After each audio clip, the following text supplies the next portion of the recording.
Sahih yang menerangkan tentang kemunculan Imam Mahdi di akhir zaman nanti. Syekh Abdul Muhsin Al-Abbad hafizahullah, seorang ulama pakar hadis di Madinah saat ini, pernah meneliti hadis-hadis tentang Imam Mahdi. Kemudian beliau menemukan bahwa 26 orang sahabat meriwayatkan tentang Imam Mahdi melalui jalan mereka masing-masing. Artinya hadis tentang Imam Mahdi ini mutawatir, di atas mutafak alaih.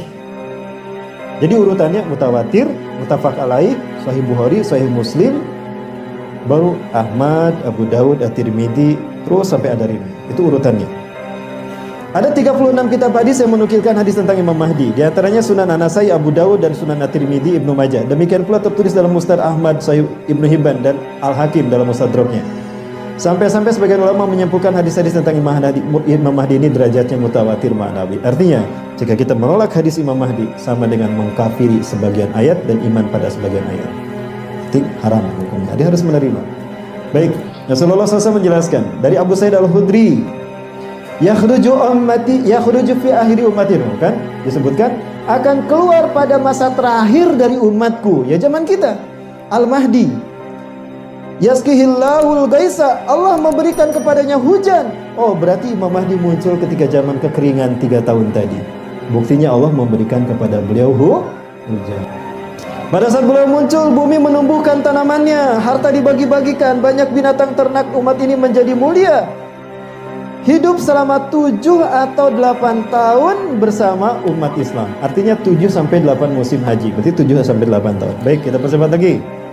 Ciri-ciri fisik yang ciri-ciri yang lain. Al-Mahdi muncul dari keturunanku melalui jalur Fatimah dari Al-Hasan, bukan dari Al-Husain sebagaimana klaim orang-orang Syiah.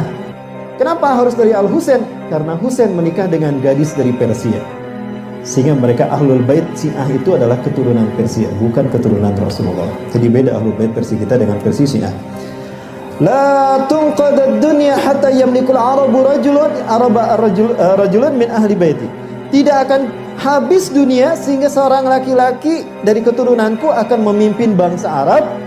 Yuwati usmu ismi, namanya saya bangga Muhammad. Oh, berarti Imam Mahdi akan memimpin Arab setelah kerajaan Arab berakhir, dinasti Ibnu Saud berakhir. Yuwati usmu ismi wa ismu abi ismu abi, namanya sama dengan namaku dan ayahnya sama dengan nama ayahku, Muhammad bin Abdullah. Al-Mahdi memiliki hidung yang mancung, dahi yang lebar. Rasulullah menyatakan Al-Mahdi minni, Al-Mahdi dari keturunanku, ajral jabhati, lebar dahinya. Saya sudah mirip dengan beliau dalam dahinya. Aknal angfu, tipis hidungnya, menandakan hidungnya mancung. Ya, saking mancungnya jadi kelihatan tipis. Yamlikul ardo kistan wa adlan. Beliau akan memilih dunia ini dengan kesejahteraan, kesetaraan dan keadilan. Kama muliyat jawran wa zulman. Sebagaimana penuh dengan pembantaian dan kezaliman. Yamlikus sab'a sinin. Beliau memimpin 7 tahun. Angka 7 lebih banyak disebut ketimbang 8 dan 9. Ada kemungkinan 7 tahun. Kita hitung lagi nanti ya, kalau waktu kita cukup. Ciri lain Afrikal sanaya, gigi-gigi depannya renggang. Coba lihat, barangkali ada mas-mas yang giginya renggang. Sudah mirip dengan Imam Mahdi. Gigi depannya Barikal sanaya, giginya putih cemerlang. Jadi kalau beliau tersenyum, kelihatan cemerlang warna putih. Beda dengan kita. Kalau kita tersenyum, warna putih ke kuning-kuning. Launul Arabi. Warna kulitnya warna kulit orang Arab. Jadi agak kehitam-hitaman. Bukan hitam negro, tapi hitam Arab. Hitam yang itu karena adaptasi morfologis ya, adaptasi geografis. Karena panasnya. Sehingga kelihatan hitam kulitnya. Tapi hitamnya hitam bagus kok, bukan. Ya, hitam manis. Wal jismu Israeli, fisiknya fisik orang Israel. Lihat orang-orang Israel, nah seperti itulah fisik Imam Mahdi. Kemudian syabun marbu, artinya beliau tidak tinggi dan tidak pula pendek, sedang-sedang saja. Baik, kita percepat. Hasanul wajhi, tampan wajahnya. Wajahnya memancarkan cahaya seakan-akan beliau adalah bintang yang cemerlang. Ya.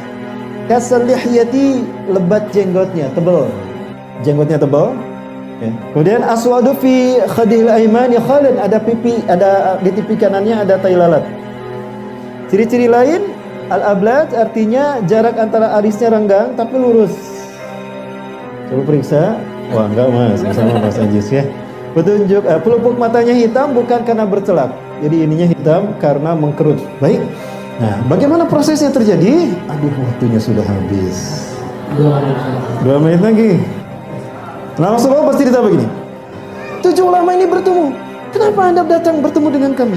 Karena kami mencari Imam Mahdi. Negara kami sudah seperti. Kalau gitu sama alasan kita. Yuk kita cari. Ditemukanlah di Mekah.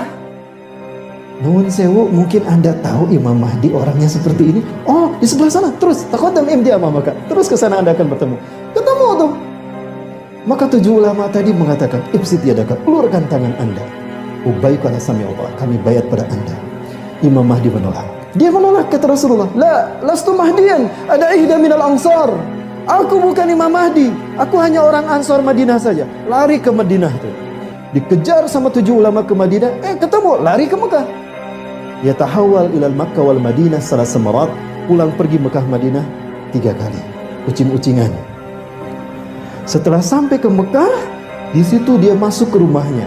Allah menahan dia untuk tidak kabur lagi. Allah mengutus malaikat Jibril untuk mengislahkan beliau. Di malam itu beliau tidak tidur karena malaikat Jibril datang kepadanya. Sebagaimana Rasulullah didatangi malaikat Jibril.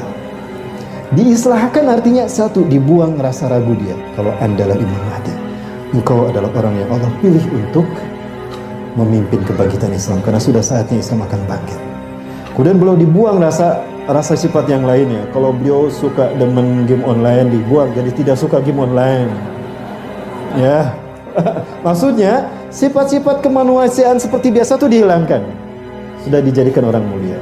Lalu diberikan, ilhamkan satu iman dan takwa yang kuat. Lalu diilhamkan wawasan tentang dunia dan diberikan pengetahuan tentang strategi perang. Menjelang sholat subuh, malaikat Jibril pergi dan mengatakan, pergilah, terimalah baiat mereka. Maka keluarlah Imam Mahdi. 7 ulama itu pun menyambutnya. Bersama 7 ulama ini ada 313 orang-orang yang menyambut mereka. Sebelum sholat subuh dibaiatlah beliau di antara rukun Ka'bah yang ada pintunya dan makom Ibrahim. Dibaiat oleh orang-orang tadi. Rasul mengatakan, wa'adalul ladina yubayyinuka dari ahlu badarin. Jumlah mereka sampai dengan pasukan Badarku antara 313 sampai 315.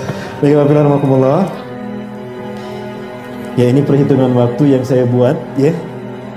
Nah, fase yang kelima ini, fase yang terakhir di mana Imam Mahdi memimpin. Imam Mahdi hanya memimpin 7 sampai 9 tahun.